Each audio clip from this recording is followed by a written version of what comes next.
하늘의 지혜가 여러분과 함께 하시기를 축복합니다. 오늘은 7월 7일 수요일입니다. 야고보서 3장 13절에서 18절 말씀인데요. 함께 보겠습니다. 너희 중에 지혜와 총명이 있는 자가 누구냐? 그는 선행으로 말미암아 지혜의 온유함으로 그 행함을 보일지니라. 그러나 너희 마음속에 독한 시기와 다툼이 있으면 자랑하지 말라. 진리를 거슬러 거짓말하지 말라. 이러한 지혜는 위로부터 내려온 것이 아니요 땅 위의 것이요 정욕의 것이요 귀신의 것이니 시기와 다툼이 있는 곳에는 혼란과 모든 악한 일이 있습니다. 오직 위로부터 난 지혜는 첫째 성결하고 다음에 화평하고 관용하고 양손하며 긍휼과 선한 열매가 가득하고 편견과 거짓이 없나니 화평하게 하는 자들은 화평으로 심어 의의 열매를 거두느니라. 오늘 주제의 말씀은 지혜입니다. 특별히 두 부류의 지혜가 있다. 두 종류의 지혜가 있다라고 말씀을 합니다. 지혜를 주제로 삼는 성경을 꼽으라면 우선 대표적으로 우리가 바로 지난 5월, 6월에 살펴보았던 잠언을 꼽을 수가 있지요. 처음부터 거의 끝까지 지혜가 뭐냐, 하나님을 경외하는 것이 지혜의 근본이다, 뭐 이런 내용을 주제로 말씀을 살펴보았잖아요. 자, 그런데 행함을 강조하는 그리스도인의 행동, 생활, 삶을 강조하는 주제를 담고 있는 야고보서의 지혜를 이야기합니다. 얼핏 잘 안 맞는 것처럼 보이지만 조금만 말씀을 들여다보아도 그렇구나 라고 정말 공감이 되고 우리의 어떤 관념적이고 또는 탁상공론적인 그냥 머릿속에 갇혀있는 또는 교리 속에 갇혀있는 지혜, 이게 얼마나 한계가 있는지, 또는 우리가 성경이 말씀하는 지혜와 우리가 생각하고 이해했던 지혜와 거리가 있다는 것을 알게 되는데요. 바로 오늘 본문 말씀이 그렇습니다. 오늘 본문에 지혜가 두 부류, 두 종류가 있다고 그랬죠. 하나는 하늘에 속한 지혜, 다른 하나는 땅에 속한 지혜입니다. 하늘에 속한 지혜는 이런 것이고 땅에 속한 지혜는 또 이런 것이다 라고 말씀을 하는데, 우리 지혜 그러면 전부 이제 긍정적으로 지혜가 많을수록 지혜 있느냐 없느냐를 가지고 그냥 좋다 나쁘다 이렇게 생각하는 경향이 농후하지 않습니까? 그런데 오늘 야고보서 말씀에서는 지혜가 있느냐 없느냐라는 것보다 그 지혜가 어디에 속한 지혜냐, 이걸 굉장히 강조하고요. 그러면 내가 가지고 있는 지혜는, 내게 만약 지혜가 있다면 그 지혜는 하늘에 속한 지혜일까 땅에 속한 지혜일까, 이거 분명히 구분할 줄 알고 구별할 줄 알아야 되겠죠. 당연히 땅에 속한 지혜가 아니라 하늘에 속한 지혜를 사모하고 하늘에 속한 지혜로 살아가야 한다. 이거 뭐 당연한 결론 아니겠습니까? 그래서 오늘 이런 내용을 중심으로 지혜는 두 부류가 있는데 하늘에 속한 지혜와 땅에 속한 지혜가 있다. 그리고 하늘에 속한 지혜는 이러이러한 특징이 있고 땅에 속한 지혜는 이러이러한 특징이 있다. 그러므로 내가 가지고 있는 지혜는 하늘에 속해 있는 것인지 땅에 속해 있는 것인지를 구분할 수 있다. 그러니 어느 지혜를 가지고 살아가야 할까? 당연히 하늘에 속한 지혜로 살아가야 하는데, 그렇게 살아가는 사람은 삶 속에서 이러이러한 모습으로 드러난다. 열매를 보면 알 수 있다. 이런 말씀이 오늘 본문의 줄거리를 이루고 있습니다. 자, 13절 보겠습니다. 너희 중에 지혜와 총명이 있는 자가 누구냐? 지혜와 저 사람 지혜 있다, 총명하다 그러면 우리는 주로 머리 좋은 사람, 공부 잘하는 사람, 똑똑한 사람, 어떤 상황을 만났을 때 아주 그냥 상황 판단을 잘하고 선택을 잘하는 유익한 쪽으로 그렇게 이제 보통 이 지혜와 총명을 생각하는 경향이 많지 않습니까? 자, 그런데 다시 보세요. 13절 너희 중에 지혜와 총명이 있는 자가 누구냐? 그는 선행으로 말미암아 지혜의 온유함으로 그 행함을 보일지니라. 정말 너희가 지혜 있는지 총명이 있는지 그거는 무엇을 더 많이 알고 더 많이 빨리 외우고 오랫동안 외우고 그냥 무슨 백과사전처럼 공부 잘하는 시험 성적 잘 받고 좋은 학교 나오고 학벌이 있고 이런 것으로 말하지 않고 있다는 거예요. 누가 지혜와 총명이 있는 사람이냐 증명하라는 거예요. 무엇으로? 선행으로 증명하라는 겁니다. 시험 성적이 아니에요. 또는 학벌이 아니라는 거예요. 선행으로 정말 지혜로운지 총명한지를 드러내 보이라는 겁니다. 그래서 그는 선행으로 말미암아 지혜의 온유함으로 그 행함을 보일지니라. 드러나야 된다는 거예요. 속으로 야, 난 지혜롭다. 나 정말 똑똑해. 총명해. 또는 성적으로 어느 회사에 취직하느냐 이것과는 거리가 있다고 말씀을 해요. 선행으로 착한 행동으로 행함을 보여라. 드러날 때 그 드러난 행동과 행함과 삶을 보면 그가 지혜가 있는지 총명이 있는지 이걸 확인할 수 있다는 거죠. 그런데 그 드러나는 모습이 역시 두 부류로 두 갈래로 갈라지는 행동으로 드러날 수 있다는 거예요. 그럼 땅에 속한 지혜는 어떤 행동으로 나타나느냐? 그게 14절 말씀입니다. 그러나 너희 마음속에 독한 시기와 다툼이 있으면 사랑하지 말라. 그러니까 여러분 지혜와 총명이 있는 사람도 시기와 다툴 수 있다는 거죠. 그리고 시기와 다툼을 일으키는 사람의 지혜와 총명은 이게 땅에 속해 있는 지혜라고 말씀을 합니다. 즉 아무리 똑똑하고 아무리 공부를 잘하고 아무리 학벌이 짱짱하고 아무리 이른바 괜찮은 회사에 들어가도 또는 사회적으로 명망이 있고 명예가 있고 무슨 권력의 자리에 앉아 있다 할지라도 그가 시기하고 다툼을 일으키는 그런 삶을 살아간다면 그 사람의 지혜와 총명은 하늘에 속한 지혜가 아니라는 거예요. 물론 그 중간에 좀 이렇게 선을 딱 긋기가 쉽지 않지만 지금 원론적인 이야기를 하고 있는 겁니다. 그래서 시기와 다툼을 드러내는 행함을 가지고 있다면 지혜와 총명 그거 자랑하지 말라는 거예요. 결코 자랑할 만한 지혜가 아니라는 거죠. 드러낼 만한 총명이 아니라는 겁니다. 그 사람은 진리와는 거리가 있다는 거예요. 진리를 거슬러 거짓말하지 말라. 지혜는 있고 총명이 있는데 아주 명석한 두뇌를 가지고 있고 암기력, 그 다음에 백과사전, 역사를 쫙 빼고 철학을 이야기하고 심리학이든지 경영, 경제, 리더십 온갖 것들을 다 말할 수 있다 할지라도 그가 살면서 보여주는 행동이나 행적이 시기와 다툼으로 나타난다면 그거 지혜도 아니고 총명도 아니고 거짓말이라고 말씀을 하고 있는 겁니다.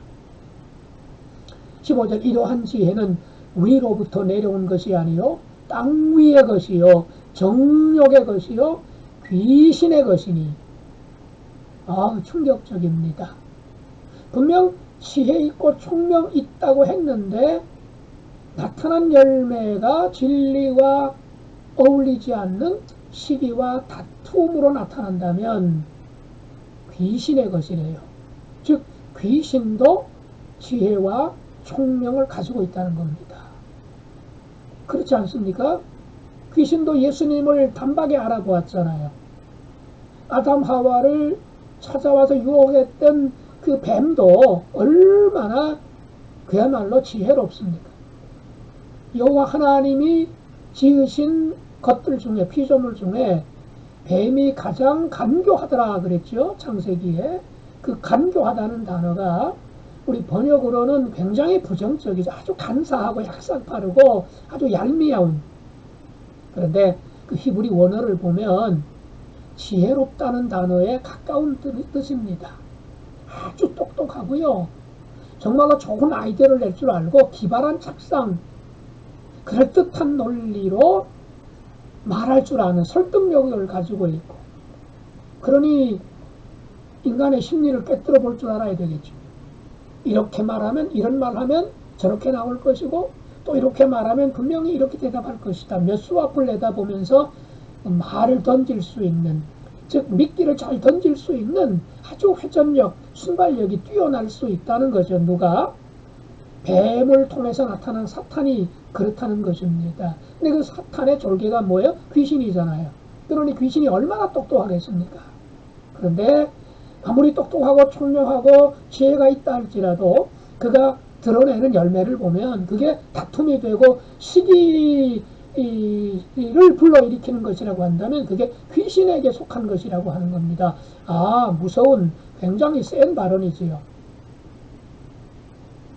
이러한 지혜는 위로부터 내려오는 것이 아니요 땅 위의 것이요 정욕의 것이요 귀신의 것이니 16절 시기와 다툼이 있는 곳에는 혼란과 모든 악한 일이 있습니다. 자, 며칠 전에도 말씀을 드린 것 같은데 하나님의 창조 사역은 어떤 것이었습니까?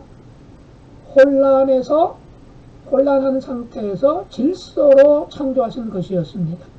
땅이 혼돈하고 그랬잖아요. 창세기 1장 2절에 땅이 혼돈하고 그 다음에 공허하며 였잖아요. 텅 비어버린. 예, 텅 비어버린. 근데 그것을 하나님은 채우시잖아요. 허무나 텅 빈 거, 공허함 이런 것들을 하나님께서 채우시는 것이 창조 사역이었습니다. 그 다음에 흑암은 그랬잖아요. 흑암은 예, 흑암을 빛으로 흑암을 물리치시고 빛을 창조하신 분, 이게 하나님의 창조 아니겠습니까? 그런데 지혜와 총명은 있는데 이를테면 혼란과 악한 일을 가지고 온다면 그건 하늘에 속한 지혜가 아니죠. 하나님에게 속한 지혜가 아니죠. 땅에 속한 것이잖아요. 즉 혼란을 질서로 텅 빈 것을 충만으로 어둠을 빛으로 만드셨던 하나님의 창조 사역과는 완전히 반대되는 하나님의 창조 사역에 역행하는 이게 뭡니까? 땅에 속한 지혜가 가지고 있는 속성이고 땅에 속한 지혜를 가진 사람이 그의 지혜와 총명 가지고 일할 때 활동할 때에 하나님의 창조 원리나 하나님의 그 역사 운행을 거스르고 반역하는 오히려 창조 전에 혼란과 어둠과 허무함으로 되돌리고자 하는 그런 그 반역 행위, 하나님에 대한 역적 행위라고 지금 야고보 사도는 말씀하고 있는 겁니다. 그러니 총명하다, 지혜롭다 하는 말 무조건 좋은 것이 아니라는 거죠. 그 총명과 지혜를 어디다가 쓰느냐, 어떤 열매를 맺느냐가 훨씬 더 중요하다. 아니, 훨씬이 아니라 절대적으로 중요하다고 말씀을 합니다. 자, 이 뜻을 조금 더 우리 삶 속으로 적용을 한다면 우리가 우리 자녀 손들을 위해서 기도할 때 하나님 공부 잘하게 해주세요. 성적 잘 받게 해주세요. 우등생 되게 해주세요. 그리고 이른바 좋은 대학, 이 표현도 참 고쳐야 될 문제죠. 그럼 좋은 대학, 나쁜 대학이 어디 있습니까? 그러면 이른바 스카이 대학은 좋은 대학이고 그렇지 못한 대학, 2류, 3류 대학은 나쁜 대학인가요? 자, 이거를 선악 개념으로 보면 참 문제가 되는 거죠. 이른바 예, 테스트, 시험 성적을 높게 받는 학생들이 주로 가는 대학. 그렇게 이제 좀 너무 그 문자적으로 이야기하려고 하다 보니까 그냥 우리는 쉽게 좋은 대학 이렇게 예, 좋은 성적 이렇게 이야기하는데 우리의 언어 습관 속에 이분법적이고 이른바 상위 1등만 인정해주고자 하는 어떤 마음 상태가 우리들의 그 언어 속에 그냥 우리들도 모르게 녹아 들어와 있어서 불쑥불쑥 나오는 말 가운데 그런 것들이 굉장히 많아지게 되고 말았죠. 이런 것들까지도 우리가 좀 생각하고 써야 될 언어 아닌가 싶습니다. 어쨌든 이른바 좋은 대학 가면 얼마나 좋겠냐. 그래서 기도할 때도 공부 잘하게 해주세요. 좀 평점 잘 받게 해주세요. 좋은 대학 들어가게 해주세요. 또 좋은 회사 들어가게 해주세요. 결과적으로 보면 그 끝에 뭐가 있죠? 예, 안정된 직장, 안정된 연봉, 봉급, 즉 돈, 경제와 거의가 연결되어 있지 않습니까? 우리의 기도 제목이 또는 공부하는 우리의 자녀들이 그렇게 고생하고 애쓰고 그 청소년기에 청년기에 정말 인생을 거의 그냥 거기에 올인하면서 수년 동안 거기에 그냥 매몰되다시피 하는 그 목적과 목표 지점을 이렇게 생각해 보면 결국은 이제 이 돈, 경제, 황금, 만모니즘이 거기에 이제 기다리고 있는 것 아니겠습니까? 제가 조금 과하게 표현한 점은 있습니다만은 그런 것들이 굉장히 많이 있는 거죠. 근데 만약에 그런 것들을 가지고 시기하게 되거나 다툼을 불러일으키는 일을 하게 된다면 그 사람이 또는 우리가 아무리 경제적으로 안정된 또는 돈을 많이 벌 수 있는 그런 직업을 가지고 있고 그런 일을 한다 할지라도 내가 하는 그 일 때문에 나는 성공을 거두었지만 내가 그 성공을 거두는 과정 속에서 내가 돈을 많이 버는 과정 속에서 나 아닌 다른 사람들과 다툼을 일으키고 그리고 시기심을 불러일으키고 나는 성공했지만 나의 성공 아래쪽에 눈물 흘리고 아파하는 수많은 사람들이 있다면 이거는 지혜롭다, 총명이라고 말할 수 없다. 오늘 하나님이 그렇게 우리에게 말씀하고 계시는 거 아닙니까? 시기와 다툼이 있는 곳에는 혼란과 모든 악한 일이 있습니다. 그러면 어떻게 기도해야 되겠습니까? 공부 잘해야 되지요. 어쨌든 제도권 속에서 우리가 우리 자녀들을 학교로 보낸다고 한다면 또 우리가 제도 속에서 우리가 직장 생활을 하고 있다면 사업을 하고 있다면 열심히 해야 되지요. 또 가급적이면 평점도 높게 받으면 좋지요. 이른바 스카이 대학까지 가면 더 낫지 않겠습니까? 그걸 자랑할 수도 있고요. 하나님께 감사할 수도 있습니다. 정정당당한 방법으로 노력해서 그렇게 된다면 말이죠. 그 고생과 수고가 얼마나 많았겠고 인정을 해줘야 되고 인정받고 칭찬받을 만하지요. 문제는 놓치지 말아야 될 것은 뭡니까? 그렇게 공부해서 어떻게 살아야 될까? 무엇을 위해서 누구를 위해서 내가 공부한 것 가지고 살아야 될까? 이게 더 중요하다는 거예요. 이게 진짜로 그리스도인들이 가지고 있어야 되고 기도해야 될 중요한 기도 제목이라고 하는 거죠. 다툼을 일으키고 시기를 불러오고 공허하게 하고 혼란스럽게 하는 그런 일을 위해서 지혜와 총명을 쓰는 학벌을 쓰는 똑똑함을 쓰는 그런 삶이 아니라